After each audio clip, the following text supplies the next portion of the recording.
ధన్యవాదాలు అధ్యక్ష. గురు బ్రహ్మ, గురు విష్ణు, గురుదేవో మహేశ్వర, గురు సాక్షాత్ పరబ్రహ్మ, తస్మై శ్రీ గురవే నమః.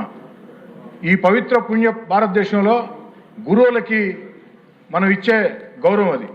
అలాంటి గురువుల్ని, ఆ యొక్క వ్యవస్థని పటిష్టం చేయాలని, గురువుల్ని సమాజంలో పెంచాలని, సాధారణ ప్రజలకి ప్రభుత్వ స్కూళ్ళలో ఒక మంచి టీచర్లు ఉండాలని ఉద్దేశంతో ఎంతో కాలంగా ఆగిపోయినటువంటి ఆ యొక్క మెగా డిఎస్సి ఎన్నికల్లో ఇచ్చిన హామీని ఈ రాష్ట్ర ముఖ్యమంత్రి నారా చంద్రబాబు నాయుడు గారు తొలి సంతకం పెడితే ఆ యొక్క కళ సాకారం చేసేదానికి కేవలం 145 రోజుల్లో అక్షరాల 16,347 టీచర్ ఉద్యోగాల్ని ఈ యొక్క రాష్ట్ర ప్రజలకి, యువతకి అందించిన వ్యక్తి యువనేత నారా లోకేష్ గారని చెప్పని సగర్వంగా, సవినయంగా ఈ రాష్ట్ర ప్రజానీకానికి మనం చేస్తూ ఉన్నాం. ఈ యొక్క నియామకాల్లో పూర్తిగా ఎక్కడా పొరపాట్లు జరగకుండా, ఎక్కడా అవినీతికి అవకాశం లేకుండా పూర్తి పారదర్శకంగా చాలా పద్ధతిగా ఈ నియామకాలు జరిగాయి. వేలాది మంది నిరుద్యోగులు, ఉద్యోగాలు రాని నిరుద్యోగులు కూడా ఈ యొక్క తెలుగుదేశం పార్టీ కూటమి ప్రభుత్వంలో రాష్ట్ర ముఖ్యమంత్రిగా చంద్రబాబు నాయుడు గారు, విద్యాశాఖ మంత్రిగా నారా లోకేష్ గారు సారథ్యంలో ఇవన్నీ కూడా సమర్థవంతంగా జరిగాయి అని ఉద్యోగాలు రాని వ్యక్తులు కూడా మీడియా ముందుకు వచ్చి మాట్లాడుతున్నారంటే వీటిల్లో ఎంత పద్ధతిగా, ఎంత స్పష్టత జరిగాయో మీకు యొక్క రాష్ట్ర ప్రజానీకానికి సవినయంగా తెలియజేస్తున్నాను అధ్యక్ష. కానీ దురదృష్టం, వైఎస్ఆర్ కాంగ్రెస్ పార్టీ అసెంబ్లీకి రండయ్యా, చర్చించండి అంటే మేము అసెంబ్లీకి రామంటారు. వీధుల్లోకి వచ్చి సంబంధాలు లేకుండా ఆ యొక్క ప్రదర్శనలు చేస్తూ ఉంటారు, ఆ యొక్క నిరసనలు తెలియజేస్తూ ఉంటారు. దేనికి అధ్యక్ష నిరసనలు? ఈ యొక్క ఆంధ్ర రాష్ట్రంలో కొన్ని వేల మందికి ఉద్యోగాలు ఇచ్చిన తెలుగుదేశం పార్టీ కూటమి ప్రభుత్వాన్ని అభినందించకుండా రకరకాలుగా వక్ర భాష్యాలు.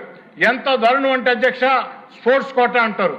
వీళ్ళకి వైఎస్ఆర్ కాంగ్రెస్ పార్టీ నాయకులు స్పోర్ట్స్ కోటా అని చెప్పి రకరకాల మాటలు మాట్లాడుతూ పేకాట ఆడిన వాళ్ళకి, పేకాటలో మెడలు వచ్చిన వాళ్ళకి టీచర్ ఉద్యోగాలు ఇచ్చారని చెప్పని మాట్లాడారు అధ్యక్ష. ఈ సందర్భంగా చాలా స్పష్టంగా ఏదైతే ఆనాడు మీరు మాట్లాడిన తర్వాత నెల్లూరులో నేను ఒక సవాల్ విసిరా అధ్యక్ష జగన్ రెడ్డి గారికి, వైఎస్ఆర్ కాంగ్రెస్ పార్టీకి. ఈనాడు కూడా ఇక్కడ లేకున్నా టీవీలో చూస్తూ ఉంటారు కాబట్టి జగన్ గారికి, వైఎస్ఆర్ కాంగ్రెస్ పార్టీకి ఒక సవాల్ విసురుతున్నా. మీరే చెప్పారు మీడియా ముందుకు వచ్చి, పేకాటలో మెడల్స్ వచ్చిన వాళ్ళకి టీచర్ ఉద్యోగాలు ఇచ్చారని చెప్పని. పేకాటలో మెడల్స్ వచ్చిన వాళ్లకో, పేకాటలో ప్రావీణ్యత ప్రదర్శించిన వాళ్లకో ఆ యొక్క పోటీలు ఎక్కడ జరిగాయో, ఎక్కడ సర్టిఫికేట్లు ఇచ్చారో వాళ్ళల్లో ఏ ఒక్కరికైనా సరే పేకాట పేరుతో ఉద్యోగాలు ఏ ఒక్కరికైనా ఇచ్చి ఉంటే శాసనసభ సభ్యత్వానికి రాజీనామా చేసేదానికి సిద్ధంగా ఉన్న తెలియజేస్తున్నా సార్.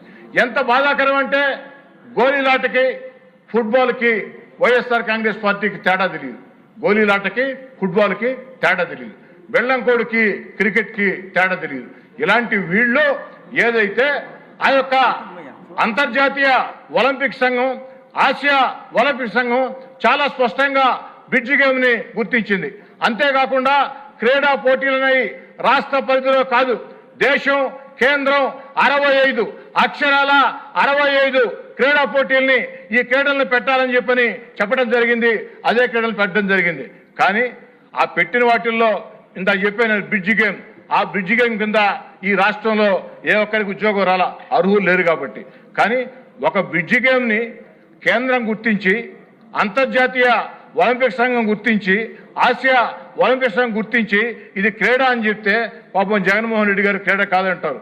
ఈ సందర్భంగా నేను తెలియజేస్తూ ఉన్నా, జగన్ గారు మీరు క్రీడ కాదంటే అది కాకుండా పోదు, మీరు అవునంటే కాదు, నేనంటే కాదు, కాదంటే కాదు. ఆ యొక్క క్రీడలకి ఒక స్పష్టమైనటువంటి విధానం ఉంది, ఆ విధానం మేరకే పోతూ ఉంటారని చెప్పని సవినయంగా తెలియజేస్తూ ఉన్నా. ఈ విధంగా అధ్యక్ష, ఏదో సామెత చెప్పినట్టు ఎవడో ఒకడు విజయవాడలో బయలుదేరాడంట. వాడు స్నేహితుడు అడిగాడంట యాడికి రా అని చెప్పని. కాళహస్తిలో చెంబు దొంగతనం కోసం ఒంగోలు పోతున్నానని చెప్పాడంట. కాళహస్తిలో చెంబు దొంగతనం కోసం విజయవాడ నుంచి ఒంగోలు పోతానని చెప్పాడంట.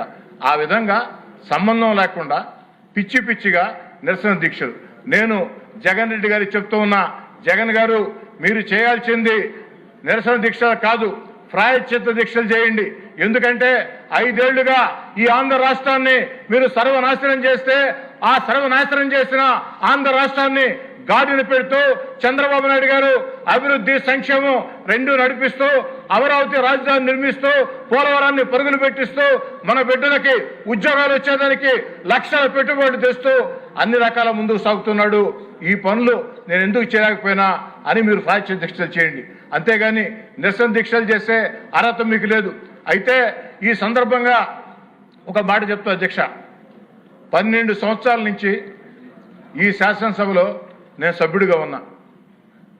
నేను చూసిన టాప్ 10 అద్భుత ప్రసంగాలలో ఈరోజు యువనేత నారా లోకేష్ గారు మాట్లాడిన ఈ యొక్క ప్రసంగం అని చెప్పని సవినంగా తెలియజేస్తున్నాను. ఎందుకంటే అరటిపండు ఒలిచిపెట్టినట్టు, కొద్దిగా అంటు కట్టినట్టు పద్ధతిగా చాలా స్పష్టంగా చెప్పాల్సిన భాషలో కోట్లాది ప్రజలకి, శాసనసభ్యులకి, వైసీపీకి, జగన్ గారికి తెలియజేశారు. ఇప్పుడు నేను అడుగుతున్నా, జగన్ రెడ్డి గారు సవాల్ స్వీకరించు. నారా లోకేష్ గారు స్పష్టంగా చెప్పారు, నేను చర్చకు వస్తా, అసెంబ్లీలో కూర్చుందాం, చర్చిద్దాం, ఇంకేడైనా కూర్చుందాం, చర్చిద్దామని. జగన్ గారు తప్పించుకోవద్దు. నిజంగా మీరు చేసినటువంటి ఆరోపణల మీద మీకు నమ్మకం ఉంటే నారా లోకేష్ గారి సవాల్ని స్వీకరించండి. అంతేగాని అలా కాకుండా నేను నా సాక్షి టీవీ, నా సాక్షి పత్రిక, నా యొక్క సోషల్ మీడియా ఇష్టారీతిగా ఇష్టం వచ్చినట్టు మాట్లాడతాం. ఇది సరైనటువంటి పద్ధతి కాదు, మార్చుకోవని తెలియజేస్తూ చిట్ట చివరగా నా మాటలు ముగించే ముందు ఒక్క మాట చెప్పదలుచుకున్నా. ఈ యొక్క రాష్ట్ర ముఖ్యమంత్రి చంద్రబాబు నాయుడు గారి ఆలోచనలు, ఉప ముఖ్యమంత్రి పవన్ కళ్యాణ్ ఆలోచనలు, యువనేత నారా లోకేష్ గారి కష్టం, ఇవన్నీ కూడా ఎక్కడికి వృధా కావు. ఎందుకంటే నారా లోకేష్ గారు నిండు శాసనసభలో మీకు చెప్తూ ఉన్న పురాణ కాలంలో లోకశాంతి కోసం దేవతలు యజ్ఞాలు చేస్తుంటే రాక్షసులు దాన్ని చెడగొట్టాలని ప్రయత్నం చేసేవాళ్ళు. కానీ దేవతలు ఇంకా కష్టించి యజ్ఞాలు చేస్తే చెడగొట్టాలా అనే రాక్షసులు ఆ యొక్క మంటల్లో పడి మసయ్యేవాళ్ళు.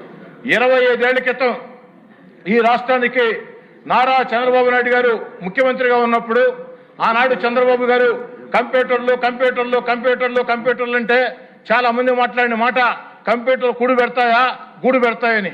ఎస్, నేను కూడా ప్రభావానికి లోనయ్యా. ఆనాడు కాంగ్రెస్ పార్టీ రాజకీయాల్లో మేము కూడా కాంగ్రెస్ పార్టీ నాయకులు చెప్తూ ఉంటే కంప్యూటర్లు కూడు పెడతాయా గూడు పెడతాయని చెప్పని మేము కూడా అనుకున్నాం. కానీ ఆ తర్వాత చంద్రబాబు గారి ఆలోచనలు కంప్యూటర్లు కూడు పెట్టాయి, గూడు పెట్టాయి. ప్రపంచం అంతా కూడా కంప్యూటర్ రంగంలో 2 తెలుగు రాష్ట్రాలు అందరికంటే ముందు ఉన్నాయంటే, ఎక్కువ ఉద్యోగాలు ఉన్నాయంటే ముందు చూపుతో చంద్రబాబు గారు చేసిన ఆలోచన. మరి అదేవిధంగా ఈనాడు దేశం మొత్తం గమనించిన విధంగా దేశం అందరికంటే ముందే quantum valley quantum valley quantum valley అని చెప్పని ఆ క్వాంటమ్ వ్యాలీని దిశ పరుగులు పెట్టిస్తున్న నారా చంద్రబాబు నాయుడు గారు, నారా లోకేష్ గారు, మీ కష్టం వృధా పోదు. మీ యొక్క కష్టం ఈ రాష్ట్రానికి ఎంతో మేలు చేస్తుంది.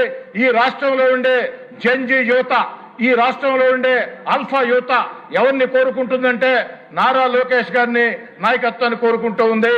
వాడు చెప్పేది ఒకటే, మా నాయకుడు నేర చరిత్ర ఉండకూడదు, మా నాయకుడికి మంచి చదువులు ఉండాలా, మా నాయకుడికి విషయ పరిజ్ఞానం ఉండాలా, మా నాయకుడు ఎప్పుడు కూడా యువత కోసం ఆలోచన చేయాలా, మా నాయకుడు పెట్టుబడులు ఆకర్షించి లక్షల ఉద్యోగాలు ఇవ్వాలా, ఇలాంటి వాడు మాకు నాయకుడిగా ఉండాలని జెన్జీ యువత, ఆల్ఫా యువత కోరుకుంటూ ఉంది.